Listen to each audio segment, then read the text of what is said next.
तो आज की पुस्तक है द 5 लव लैंग्वेजेस, प्यार की 5 भाषाएं।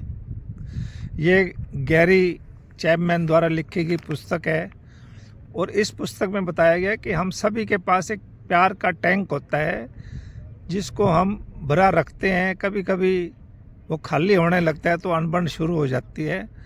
तो ये प्यार हम किस भाषा में व्यक्त करते हैं, वो प्यार की भाषा हमारे पार्टनर को कैसे समझ आती है, वो कैसा महसूस करते हैं और वो कैसे जताया जाता है, ये सारी बातें इस पुस्तक में लिखी गई हैं। ये पुस्तक हमें बताती है कि प्यार हमेशा बना रहे, इसके लिए क्या करना चाहिए, किस लैंग्वेज में बात करनी चाहिए। और प्रॉब्लम ये नहीं है कि आप उससे प्यार नहीं करते, प्यार की भाषा कैसे बोलते हैं उस पर डिपेंड करता है। इसलिए हमें उन 5 भाषाओं को समझना है। इसके अंदर पहली भाषा है प्यार की भाषा, वर्ड्स ऑफ एफर्मेशन। ये पुस्तक हमें सिखा रही है कि जो हम किसी को कहते हैं कि मुझे तुझ पे गर्व है, तो इसका मतलब है कि हम उससे बहुत प्यार करते हैं, इमोशनली हम उसको फील कराना चाहते हैं, भावनात्मक तौर से उस पर हमें गर्व है और हम उसको खुश देखना चाहते हैं। तो ये पुस्तक हमें ये सिखा रही है कि जो आप वर्ड्स बोलते हैं वो प्रेज के वर्ड्स होने चाहिए, वो उसकी सराहना के होने चाहिए, उसको प्यार जताने के, तारीफ़ करने के वर्ड्स होने चाहिए। और आज जब हम ऐसे वर्ड्स के नोट शेयर करते हैं या उसको एक्सप्रेस करते हैं तो हमारी प्यार का टैंक भरने लगता है। तो दूसरा जो इसके अंदर बताया गया प्यार की दूसरी भाषा, वो है क्वालिटी टाइम।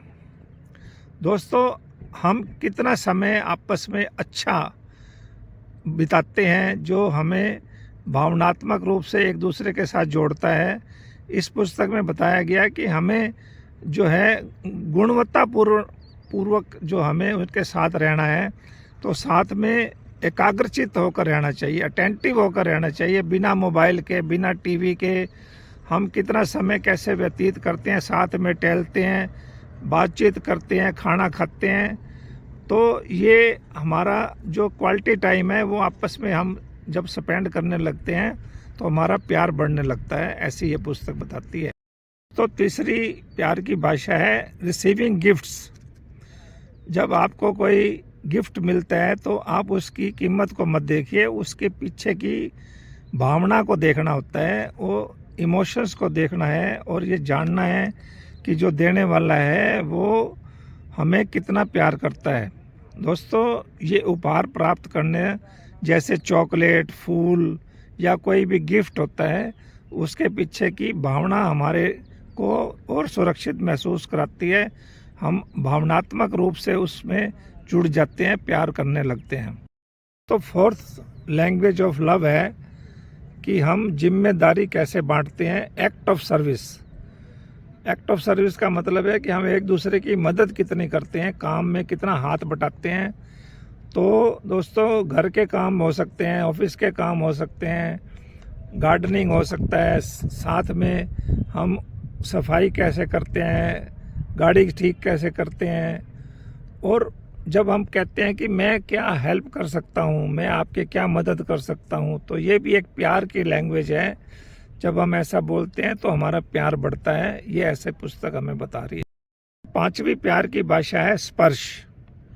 तो ये होता है फिजिकल टच, जैसे कभी किसी ने किसी का हाथ पकड़कर उसको प्यार जताते हैं, या उसका कंधे पर हाथ रख के उसका हौसला बढ़ाते हैं, या उसको गले लगाते हैं।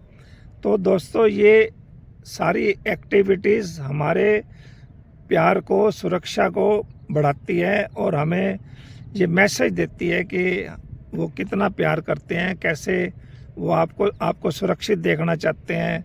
तो दोस्तों, ये जो प्यार की भाषा है, ये प्यार में रहने के साथ साथ हमेशा प्यार में बने रहने के लिए हमें सिखाती हैं।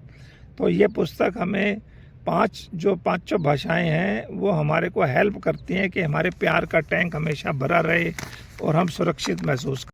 तो इस पुस्तक में बताया गया, एक होता है टू फॉल इन लव।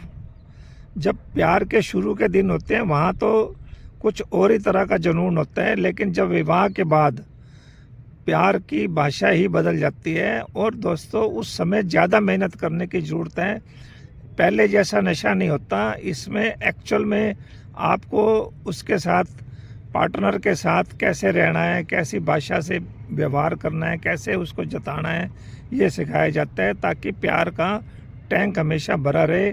और दोस्तों कभी कभी हमें प्यार की खोज भी करते रहना है कि कोई शिकायत तो नहीं है, कोई मांग तो नहीं है। और दोस्तों ये चीज़ है, जो प्यार का नियम है, इसको भाषा उसी भाषा में जताना ज़रूरी है जिस भाषा में पार्टनर को समझ आता है। तो दोस्तों ये पुस्तक आपको कैसी लगी? अगर आपको ये अच्छी लगी है तो इसको लाइक करें, शेयर करें, कमेंट करें और मेरे चैनल को सब्सक्राइब भी करें। Thank you very much.